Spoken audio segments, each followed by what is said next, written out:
ছেলে অনেক দিন ধরে বায়না করছিল পালং পনির খাবে, তো আজকে ভাবলাম যে একটু পালং পনির বানিয়ে নিই। তো এখানে দেখো কেটে রেখেছি পালং শাক আর পনির।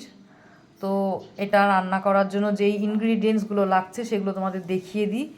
এখানে রয়েছে স্বাদ মতন নুন, হলুদ গুঁড়ো, জিরে গুঁড়ো, ধনে গুঁড়ো, আদা বাটা, একটু গরম মশলার গুঁড়ো, আর সোমবার দেওয়ার জন্য হচ্ছে গোটা জিরে, একটা শুকনো লঙ্কা।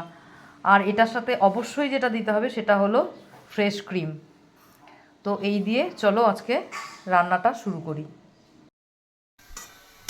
এই যে সেদ্ধ করে নিয়েছি পালং শাকগুলো, এবার এগুলোকে আমি এই যে ঠান্ডা জলের মধ্যে একটু নামিয়ে নেব।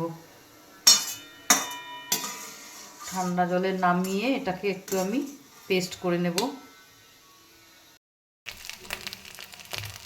এই তেলের মধ্যে সমস্ত মশলা দিয়ে এগুলো একটু কষিয়ে নিয়েছি। এবার আমি পালং শাকের পেস্টটা এর মধ্যে দিয়ে দেব।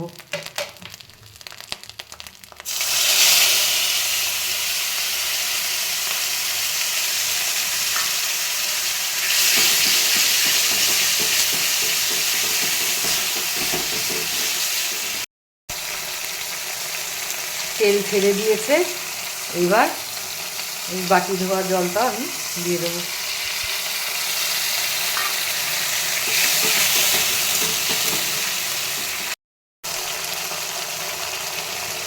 আগে থেকে ভেজে রাখা পনিরগুলো এর মধ্যে এখন ছেড়ে দেব, দিয়ে একটুখানি পনিরগুলোকে মশলার সাথে কষিয়ে নেব।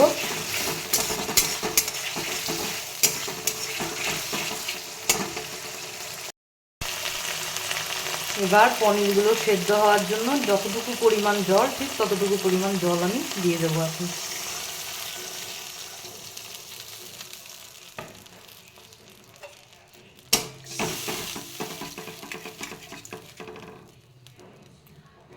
পনিরটা সেদ্ধ হলেই তারপরে ফ্রেশ ক্রিম দিয়ে নামিয়ে নেব।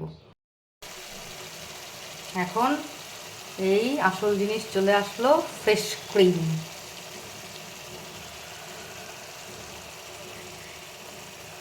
ব্যাস হয়ে গেল পালং পনির তৈরি। এই যে তৈরি পালং পনির রেসিপি তো তোমাদের দেখিয়েই দিলাম। আমার মতন একদিন তোমরাও রান্না করে খেও আর আমাকে কমেন্ট করে জানিও কেমন হয়েছিল।